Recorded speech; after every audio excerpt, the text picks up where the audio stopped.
Halla igjen, tullebolla. Hei, Arild. Hvordan går det? Helt greit. Vent nå litt. Jeg føler du føler en følelse som kan vinnes fremkalt som følelse som forlatt. Hva mener du? Er du lei deg fordi at han der, hva var det han het? Barack Obama ikke er her lenger? Men det var jo du som ba om å dra. Du sa det... Ja, jeg vet hva jeg selv har sagt, Arild. Jeg trenger ikke bli påminnet hva jeg selv har sagt, for det var nemlig jeg som sa det. Jeg sa han bare kunne ryke og reise, dra dit pepperen gror. Han vil sikkert ikke være med meg uansett, jeg er stor som en sjøku. Nei, ikke gråt, ikke gråt. Jeg hater når du gråter. Det er sant. Tullebolla? Jeg har en overraskelse til deg. Har du?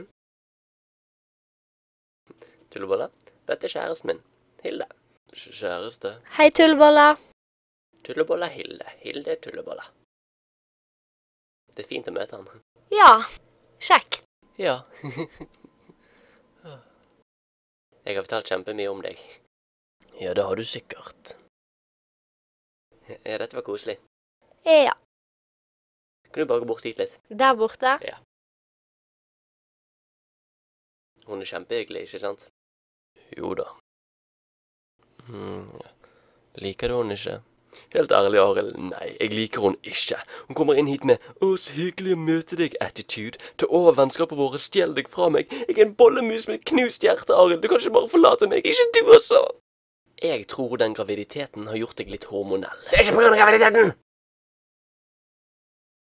Ok. Hilde, Ja. det er nok over. Whatever.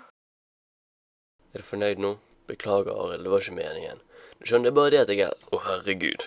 Arild, jeg tror jeg skal føde nå.